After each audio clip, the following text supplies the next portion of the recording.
Hey, guys. So, your evening spark. Undoing self-pity.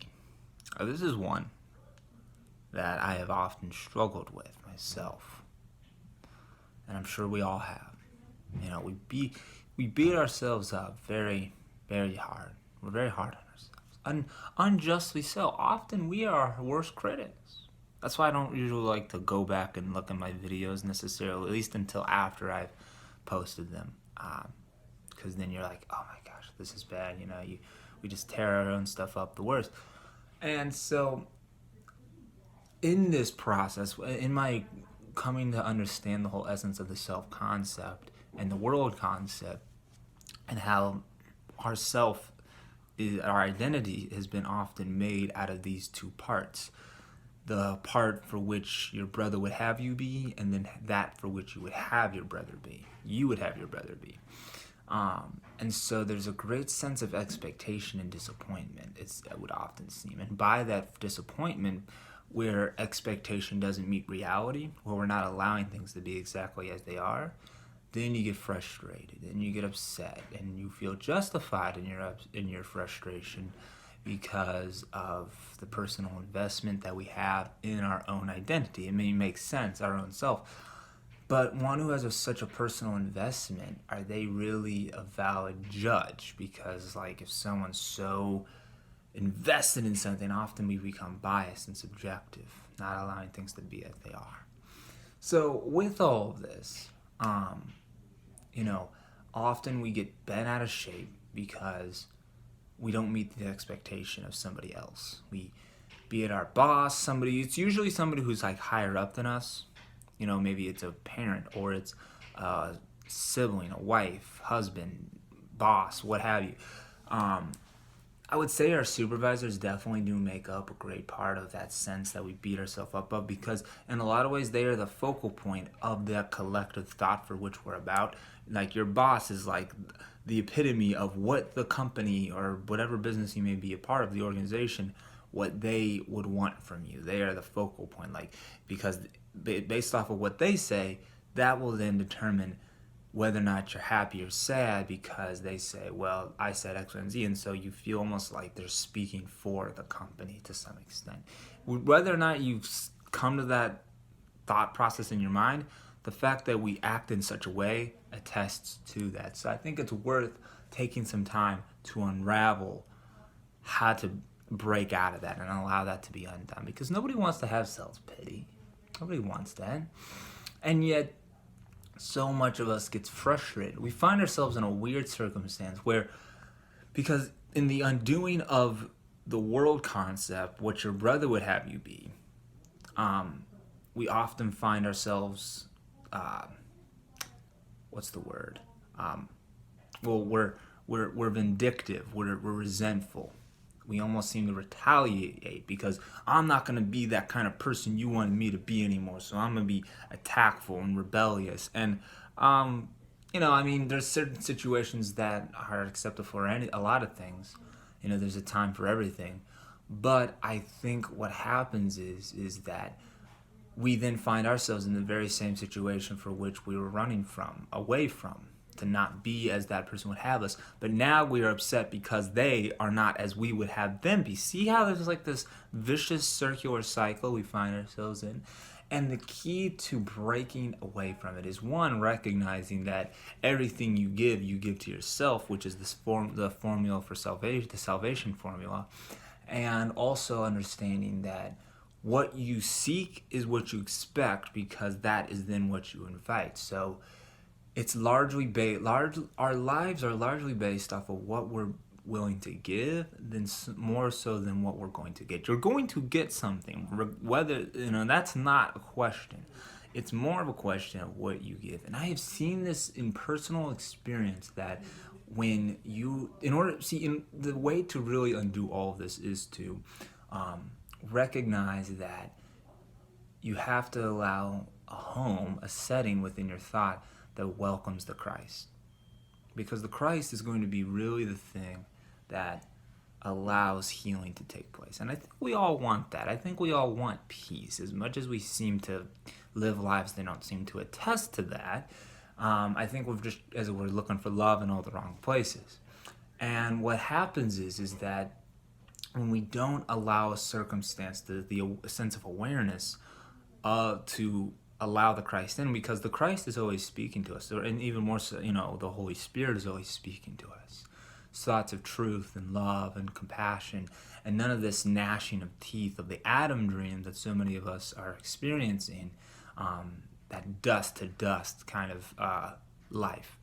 And so when we do that, we lose our awareness. And I would say one's awareness of the Christ and of God is grace. That, in a sense, is grace. It's not so much that it's unmerited favor and love of God, but it's the fact that there is nothing you need to do. It's not necessary for you to be able to experience that, because so many of us try to live our lives doing all this crazy stuff, and really it causes more trouble than it's worth. Much of the Christ in you is very still. So there's very much, in all actuality, much of our spiritual training is in the undoing of what we've caused this hot mess to begin with. And it's not in this having to forego the fact. It's not this. Don't be fooled into thinking that, I'd have to give up all this stuff and it's going to be such a boring life. Not by any means. See, the death of your specialness, the thought that you're this thing that's somehow separated and special from God, and all these things, differing degrees, I'm better than you, you're better than me, all this stuff. The death of that lower self, is actually the birth of your greater self with a capital S. And so the way we get out of all of this is that it's through, one, not upholding. See, that's, I think, the distinction. You don't get upset. And this because to some extent, you have to, in the process of life, you have to be willing to allow some of your self-concepts to be undone. So you don't necessarily just keep on doing what you want to do all the time, because it very well maybe have caused you to be judgmental, hateful, vindictive, all these things, jealous, feeling self-deprived. So, and the reason for that is that you end up judging your brother, and you then share in that guilt that you would have him be, because he is not what you would want him to be. So it's it's you not being as your brother would want you to be, but you also not being what you would want your brother to be. You simply just are. And it is greatly helped by the capacity for us to not try to change our brother, but simply to accept him as he is. I mean, a lot of Christians say, Jesus takes you where you're at, as this quote-unquote mortal sinner. Well, be willing to take your brother where he's at and not judging him. I mean, Jesus didn't judge the adulterous woman. He didn't condemn her. She wasn't a believer, and yet he didn't condemn her. How much more should we there's so many of us who have probably said, quote unquote, I'm a believer and all that jazz, probably even got baptized in the water business. But really, the way to release that is recognizing, like I said, that it's more about what you can give. And you say within your heart, when you're dealt with a situation, because I had this happen today. I was being given the business, as it were, and it was rough. It wasn't rough. They weren't really being really mean, but it was one of those moments where there could have been the opportunity, so to speak. Not really a good opportunity, but you get the meaning. To me just get all offended and bent out of shape. Oh man, you want to say that to me? Well, they can just get lost, kind of one of those things. But for me, I was like, you have to ask yourself. I think really, there's 1,000 different things that could arise your way that could cause you to be tempted to attack. But you, I think, really have to break it down to, am I establishing a circumstance? Am I welcoming the Christ by this thought towards my brother? Because through it, you'll be forgiving.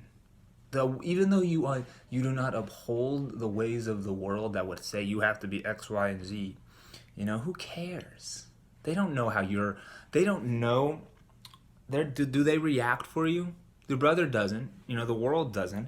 Do they know exactly what will happen to you? No, they don't. They have all these notions, sure. And can they see your future and ordained before it comes, which you should do in every circumstance. No, they have, oh, you have to be X, Y, and Z, you have expectations. Who cares about your expectations? I don't. But you don't go at it in a hateful manner.